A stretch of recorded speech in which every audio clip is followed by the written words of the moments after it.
नमस्ते बच्चों, मेरा नाम शैलेश कुमार। स्वागत है आपको मेरे चैनल में। तो मेरे प्यारे बच्चों, मैं प्रोनाउंस रहा था और प्रोनाउंस का ये अगला प्रकार है आपका डिमोनेस्ट्रेटिव प्रोनाउन, संकेतवाचक सर्वनाम। जरा सा गौर से देखिएगा मेरे प्यारे बच्चों, मैं आपको ये प्रोनाउन को बिल्कुल आसान तरीका से समझा दूंगा कि ये जो डिमोनेस्ट्रेटिव प्रोनाउन होता है, संकेतवाचक सर्वनाम जो होता है वो क्या होता है ना। पीछे के लेक्चर में मैं सारा प्रोनाउंस को बारी बारी से समझाता आ रहा हूँ और इस लेक्चर में मैं डिमोनेस्ट्रेटिव प्रोनाउन से शुरू कर रहा हूँ आपको। तो जिस प्रोनाउन का प्रयोग वस्तुओं व्यक्तियों को सूचित करने के लिए किया जाता है उसे डिमोनेस्ट्रेटिव प्रोनाउन कहा जाता है ना। ऊपर भी लिखा हुआ आपको संकेतवाचक सर्वनाम, यानी डिमोनेस्ट्रेटिव प्रोनाउन के मतलब क्या होता है? संकेतवाचक सर्वनाम। संकेत के मतलब क्या होता है? किसी को इंगित करना या संकेतित करना या किसी को बताना, है ना, उसके लिए प्रयोग किया जाता है। उसी को हम लोग क्या कहते हैं? डिमोनेस्ट्रेटिव प्रोनाउन कहते हैं। ध्यान से देखिएगा, मैं आपको सिखा दूंगा डिमोनेस्ट्रेटिव प्रोनाउन किसे कहा जाता है। जैसे मेरे प्यारे बच्चों, दिस है, दैट है, दीज है और दोज है, ये मुख्य डिमोनेस्ट्रेटिव प्रोनाउन है ना। दिस, दैट, दीज, दो जो है, ये जो है वो मुख्य डिमोनेस्ट्रेटिव प्रोनाउन है आपका। याद रखिएगा, इनका प्रयोग इस तरीका से हम लोग करते हैं। दिस इज ए बॉय, यह एक लड़का है ना। हम लोग सूचित कर रहे हैं कि यह एक लड़का है। दैट इज ए गर्ल, मतलब वह एक लड़की है, सूचित कर रहे हैं बच्चा। तो दोज आर बॉल्स, ये गेंदे हैं, है ना। तो हम लोग ये सूचित कर रहे हैं कि ये लड़का है, वह लड़की है, ये गेंदे हैं, सूचित कर रहे हैं। जब दिस, दैट और दिस, दोज इत्यादि के ठीक बाद कोई नाउन प्रयुक्त रहता है ना, तब इसे इन्हें हम लोग डिमोनेस्ट्रेटिव एडजेक्टिव कहते हैं। एक बात मैं आपको बार बार बताते आ रहा हूं कि कभी भी इस बात को ध्यान दीजिएगा कि कभी भी नाउन के पहले प्रोनाउन नहीं रहता है। अगर नाउन के पहले कोई प्रोनाउन आ भी गया तो वो प्रोनाउन नहीं बल्कि एडजेक्टिव हो जाएगा। और एडजेक्टिव कौन और एडजेक्टिव होगा तो पहले आपको ये पता होना चाहिए कि वो कौन प्रोनाउन है, और जो प्रोनाउन रहेगा वही वो एडजेक्टिव हो जाएगा। याद रहेगा ना, ऐसा ही याद रखना है आपको। उसके बाद आपका ये क्या हो जाएगा? दिस, डेट, दिस, दोस जो है, अगर किसी नाउन के पहले आ जाता है तो वो डिमोनेस्ट्रेटिव एडजेक्टिव होता है। एग्जाम्पल के जरिए समझिए, जैसे दिस जो है वो बुक के पहले है, और बुक क्या है? नाउन है, और दिस क्या है? प्रोनाउन है। बुक हमारा नाउन है और दिस क्या है? प्रोनाउन है। और ये नाउन के जस्ट पहले है दिस, नाउन के जस्ट पहले है दिस। और ये जो दिस है ना, अभी तक था दिस जो था वो डिमोनेस्ट्रेटिव प्रोनाउन था, लेकिन अब जो ये दिस है ना वो आपका क्या बन गया? डिमोनेस्ट्रेटिव एडजेक्टिव बन गया। आगे समझिए, यहाँ भी बुक है और बुक के पहले दैट है, यहाँ काउज है और काउज के पहले दीज है ना। तो इन वाक्यों में प्रयुक्त शब्द दिस, दैट, दिस डेमोनेस्ट्रेटिव एडजेक्टिव कहलाएंगे, है ना। ये सब तीनों जो है वो नाउन के पहले आ रहे हैं, इसलिए ये डेमोनेस्ट्रेटिव एडजेक्टिव हो जाएंगे। आपको ध्यान रखना है ना। इन वाक्यों को ध्यान से देखिए, जैसे दिस इज माई पेन है, तो यहाँ माई क्या है बच्चा? यहाँ माई तो पहले हम बता चुके हैं ना, पोसेसिव एडजेक्टिव इसे कहा जाता है, क्योंकि बुक के पहले माई आ रहा है। और माई याद करिए, वो डायग्राम जब हम बताए थे पहला लेक्चर में, तो माई जो है वो पोसेसिव एडजेक्टिव हो रहा था, क्योंकि नाउन के पहले कभी भी प्रोनाउन का इस्तेमाल नहीं होता है, वो एडजेक्टिव कहलाता है। दिस जो है मेरे प्यारे बच्चों, यहाँ पे वो क्या हो जाएगा? आपका डिमोनेस्ट्रेटिव प्रोनाउन हो जाएगा। दिस आपका डिमोनेस्ट्रेटिव प्रोनाउन हो जाएगा। लेकिन यहाँ वाला दिस क्या होगा पता है? यहाँ वाला दिस जो है नाउन के जस्ट पहले आ रहा है, और जब नाउन के जस्ट पहले कोई प्रोनाउन आता है तो वो प्रोनाउन नहीं रहता, वो क्या हो जाता है? एडजेक्टिव हो जाएगा। और दिस हमको पता है कि डिमोनेस्ट्रेटिव प्रोनाउन है ना, इसलिए ये डिमोनेस्ट्रेटिव एडजेक्टिव हो जाएगा।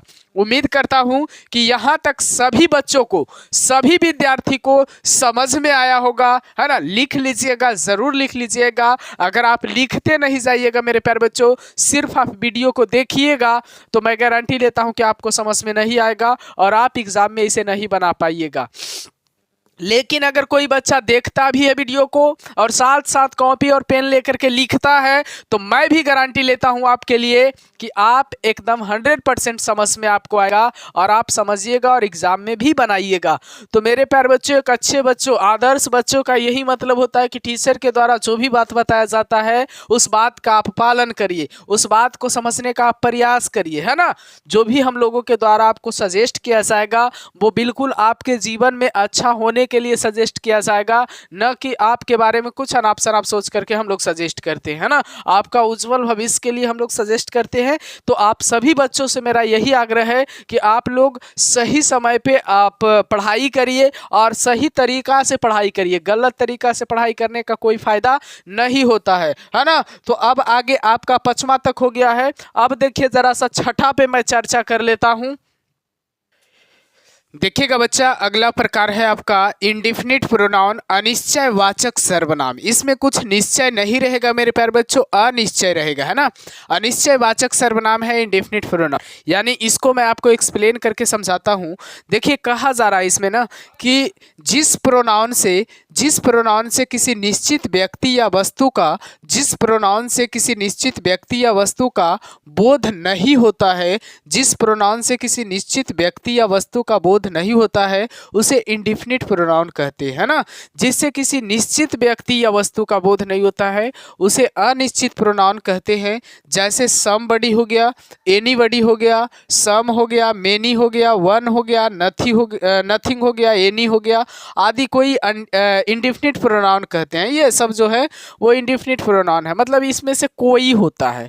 तो कोई के मतलब किसी से, किसी ने, कोई, तो ऐसे से हम लोग को ये कन्फर्मेशन नहीं हो सकता है कि कोई है तो पार्टिकुलर हम किसके बारे में बोले, पता नहीं चल रहा। और ऐसे प्रोनाउंस को हम लोग इंडिफिनिट प्रोनाउन कहते हैं।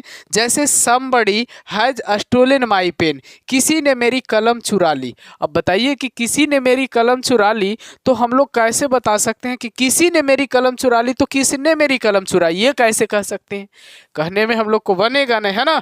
किसी ने मेरी कलम चुरा ली, कोई कन्फर्मेशन नहीं हो रही है। उसके बाद है बच्चा, उसके बाद देखिएगा anybody can beat him, anybody can beat him, कोई भी उसे पीट सकता है।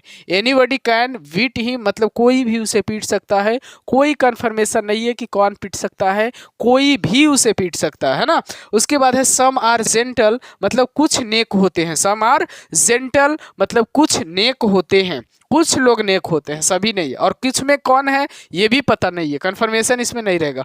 ऑल आर फुलिश, सभी मूर्ख है ना, सभी मूर्ख है मतलब कहाँ के बारे में चर्चा किया जा रहा है वो कन्फर्मेशन नहीं है।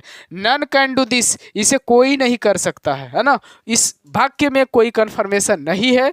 और ये सब जो समबडी है, एनीबडी है, सम है, ऑल है, नन है, ये सब के सब जो है वो आपका कौन प्रोनाउन है, इंडिफिनिट प्रोनाउन है। इसमें कोई निश्चितता नहीं है। आप लिखते जरूर जाइएगा बच्चा, है ना। बार बार मैं आपको कह रहा हूँ कि आप लिखते जरूर जाइएगा, क्योंकि लिखने से ही आपको समझ में आएगा।